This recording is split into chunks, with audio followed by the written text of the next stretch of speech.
இல்லை கனெக்ட் பண்ண முடியும். அதுதான் ஃபர்ஸ்ட்டில் எப்படி லீட் கொடுத்தாங்களோ அதுக்கு வந்து காட்டியிருக்காங்க செகண்ட்லேயும்.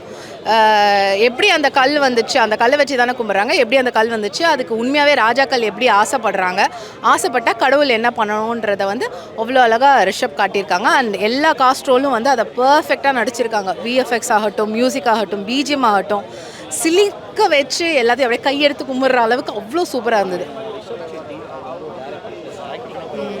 ஐயோ அந்த மனுஷன்லாம் சான்ஸே இல்லை.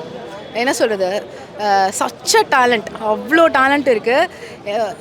எல்லா படத்துலையும் ஏதாவது ஒரு குறை இருக்கும், எனக்கு குறை சொன்ன மாதிரியே எனக்கு தெரியல, அவ்வளோ நல்லாயிருக்கு. எதுவுமே விஎஃப்எக்ஸ் மாதிரியும் தெரியல, கொஞ்சம் மிகைப்படுத்தி சொல்கிறதெல்லாம் வந்து அப்படியெல்லாம் எதுவுமே இல்லை, எல்லாமே அப்படியே மாஸாக இருந்தது. தியேட்டரில் வந்து கண்டிப்பாக மிஸ் பண்ணாமல் பார்க்க வேண்டிய மூவி, பார்க்கணும். ஐயோ ருக்மணி வந்து அந்த நம்ம மதராசி இப்போ தான் பார்த்துட்டு சம்மந்தமே இல்லை, அவங்க வந்து ஹீரோக்கு ஈக்குவலான ஒரு ரோல் கொடுத்துருக்காங்க, ரொம்ப நல்லா பண்ணியிருக்காங்க. இதுக்கப்புறமா நிறையா சான்சஸ் இருக்குது.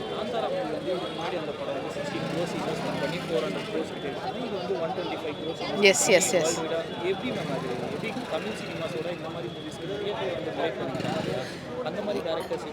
அதாவது தமிழ் சினிமா, கன்னடா சினிமா, மலையாள சினிமான்றது கிடையாது. நல்ல சினிமாவை வந்து எல்லாருமே வரவேற்க தான் செய்வாங்க. மலையாள சினிமா நல்லா இருந்தது தான், என் தமிழ்லேயும் நிறையா தான் எடுக்கிறாங்க. இது ரொம்ப ரொம்ப நல்லா எடுத்திருக்காங்க. அது வந்து எங்கே பார்த்தாலும் வந்து பீப்புள் வந்து கண்டிப்பாக வெல்கம் பண்ண தான் செய்வாங்க. காந்தாரா ஒன்றை எப்படி வெல்கம் பண்ணாங்களோ அதே மாதிரி நல்ல படத்தை Tamil Nadu people they will watch. அதனால் இந்த படமும் நிறையாவே பிளாக் பஸ்டர் ஹிட். தியேட்டரில் பாருங்கள்.